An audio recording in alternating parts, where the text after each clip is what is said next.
Ethan stopped his work, brought a small stool over to sit next to me, and picked up my paper, ready to tutor me in math. I first thought it was a joke, but I grew increasingly amazed as he explained complex problems in layman's terms, making connections effortlessly. I was stunned. The bar for street toughs was this high now? Perhaps seeing the blatant surprise in my eyes, he flicked me on the forehead. "What are you looking at? With my credentials? Teaching you is more than enough." I replied in confusion, "But you don't look like someone who studies." He implied meaningfully, "You, on the other hand, do look like you could learn." And with that, there was an awkward silence. From then on, he took time out of his evenings to tutor me. I was doing okay in my studies, but it just so happened that math was my weakest subject. I didn't reject the help. Until the second monthly exam, when I went from being ranked 500th in my grade to 3rd. Seeing my report card, he jokingly scolded, "You really can study, huh? Trying to outsmart your brother, are we?" I blinked, pressing my hands together in gratitude. "Not at all. It's all because of you, brother." Some people can't escape their own chains but can liberate others. It was true for Aunt Amanda Clark, and for Ethan, too.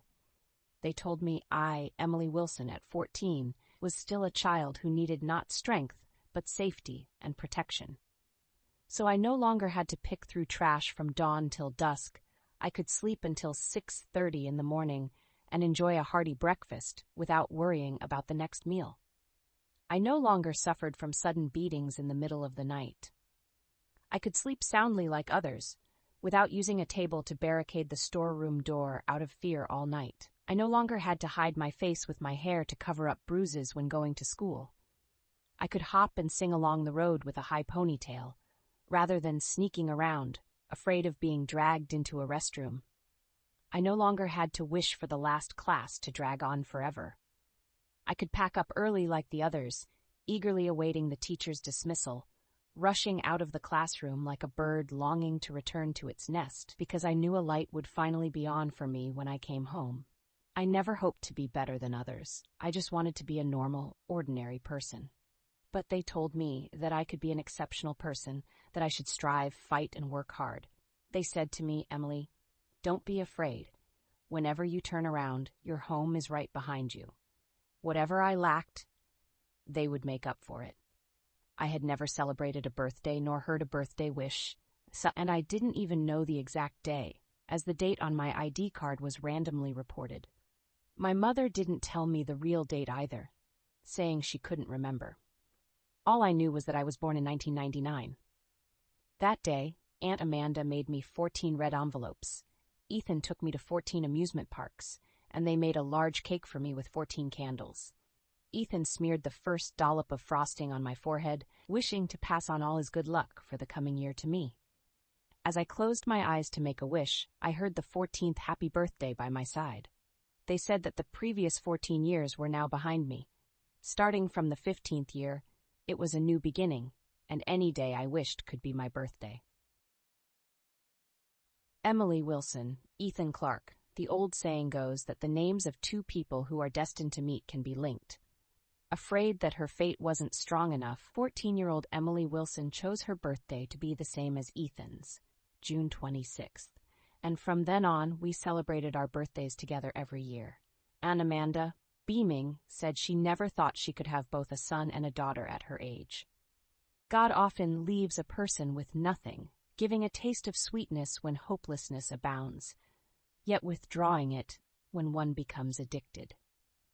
Just as I thought everything was getting better, my father, James Wilson, showed up again, burdened with debt. He went away with his winnings from gambling, experienced the high life, and became even more dissatisfied with his current state. Forgetting the lesson he learned when he lost everything, he only remembered the sweet taste of winning money, dreaming of getting rich overnight through gambling without considering the reality of working hard for it. But what he didn't realize was that staring into the abyss stares back at you. No one can get rich by gambling, certainly not my father. He, with nothing to his name, lost everything again, even the only old house we had, but still couldn't fill the hole of his debt. With nothing left to borrow, sell, or latch onto, he thought of his daughter. Knowing I was staying with the Clark family, he didn't dare come directly, but ambushed me on my way to school. His first words to me were a calculation. Now you've got skills, latching on to whoever's thigh you can. If only your mother were as savvy as you, we'd be living comfortably now. He surveyed me with a greedy eye.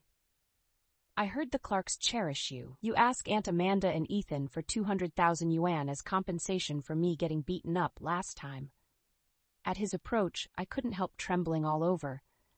Faking composure, I clenched my hand painfully and replied, 200,000 yuan. Do you think you deserve it? I certainly don't have the means. He became furious and slapped me across the face.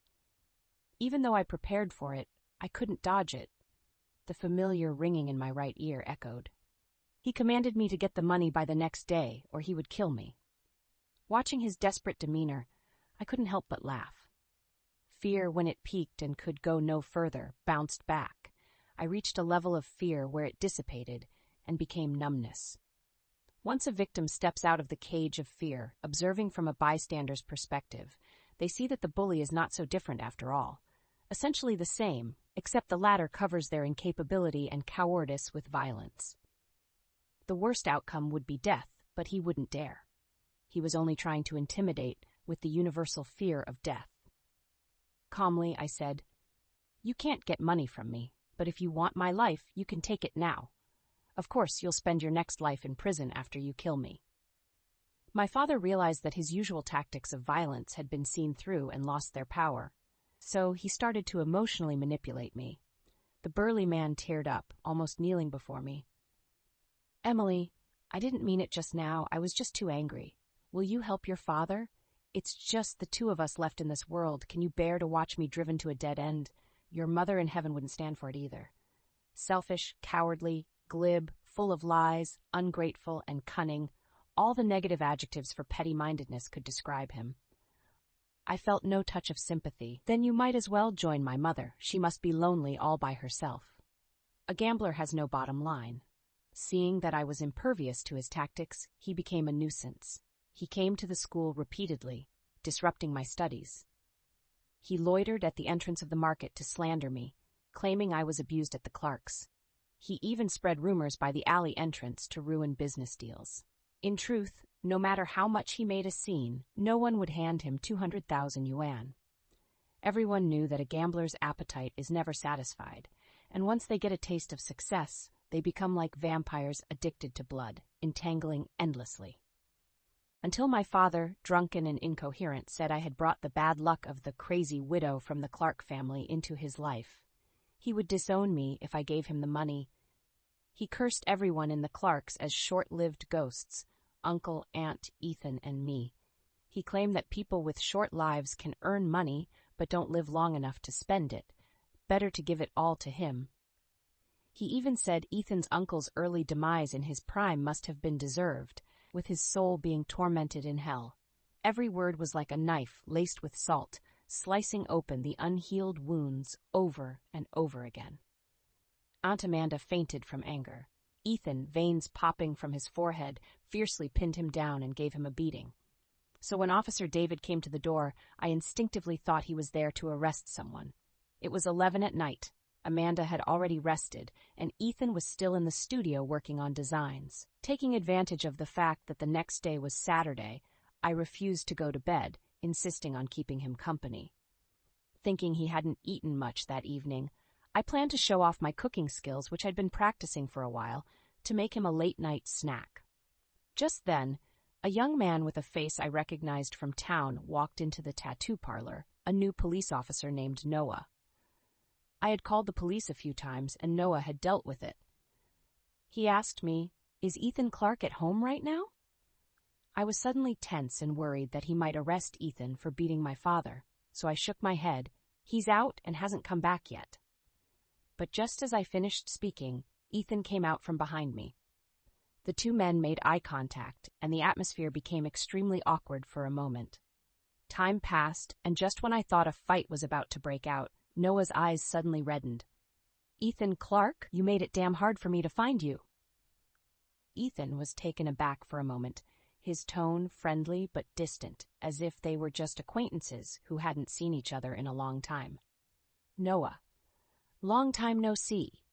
Noah sneered, and the next moment he exploded like a lit firecracker, cursing, "I long time no see your ass. Who are you trying to fool with that look? Think you don't know your brothers now that you're a boss?"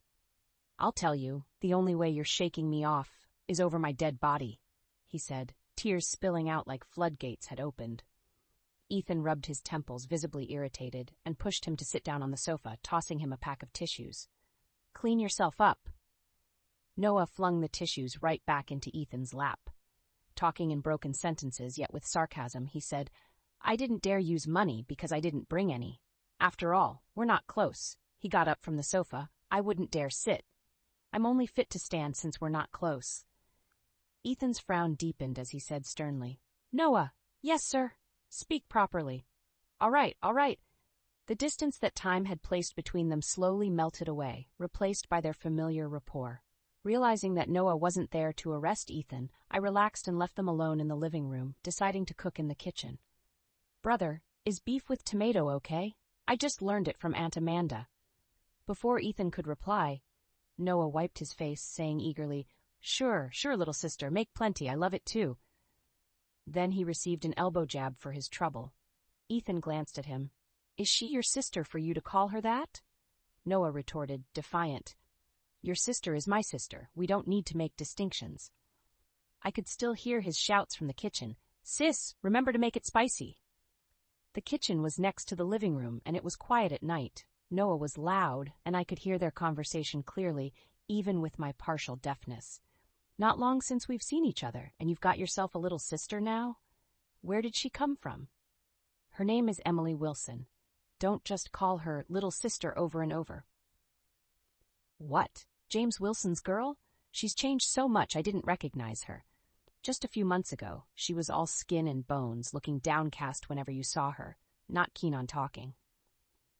I knew her dad was a beast, but I didn't realize he was such a monster. Can't stand to see others doing well, huh? Demanding $200,000 like that. With a gambling-addicted scoundrel like him, unless you beat him to death or lock him up, Emily has a long way to go until she's of age. Enduring all this suffering. Killing him is out of the question, and prison is even harder. Especially for minors dealing with domestic violence, the law isn't perfect yet. You need at least a second-degree injury before you can prosecute. Otherwise, they're let off too easily. By the time it gets to a second-degree injury, it's a race between the hospital and the Grim Reaper, and it's too late by then. The other person didn't say a word. Only the sound of lighting a cigarette was heard. Second-degree injury. So domestic violence could lead to prison, not just detention. No one had ever told me that before. They all just wanted me to endure. Even calling the police had become a formality. Not even detention occurred, just a verbal reprimand. Only the new officer, David, tirelessly over and over again. I stared at the oil in the pot, beginning to bubble, my hand gripping the spices, slowly tightening. When I came back to my senses, half a bag of dry peppers had already gone into the pot. As the temperature rose, the fragrance of the peppers became overwhelming, pungent enough to make it hard to keep one's eyes open. They rushed in, thinking there was a fire. In the end, the three of us were nearly choked to death in the kitchen. David, in shock, cried out, "Wow, Emily, it's some serious spice. I feel like my eyes are being gouged out." Ethan Clark, while applying a wet towel to my eyes, kicked him. "Open the window, it's your fault for wanting something spicy." After that day, David often came over in the evenings to catch up with his brother. Most of the times it was the former talking and the latter listening. But their relationship was clearly close. The words of James brought great harm to Aunt Amanda Clark. After she woke up, she spent more and more time staring blankly at the osmanthus tree. I knew she couldn't bear any further distress. Ethan had the heavy burden of supporting us both, and his tattoo parlor was the economic source that supported our household. His business couldn't keep getting messed up over and over again, and James had already latched onto the Clarks. Whether or not they gave him money, it would not solve the problem at its root. It would just endlessly drag on. I was enjoying the happiness they provided, but I was imposing my troubles on them. There's no such logic in the world. The story of the farmer and the viper could happen to anyone, but it absolutely could not be me. Our country currently doesn't have a specific law for domestic violence, especially not giving enough legislative attention to domestic violence against minors.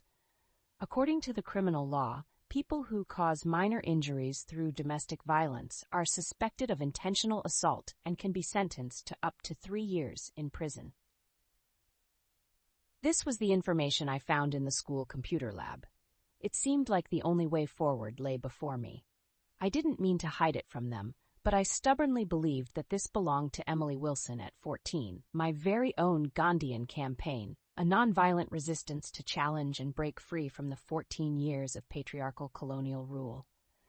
So I deliberately provoked James, presenting myself right at his doorstep.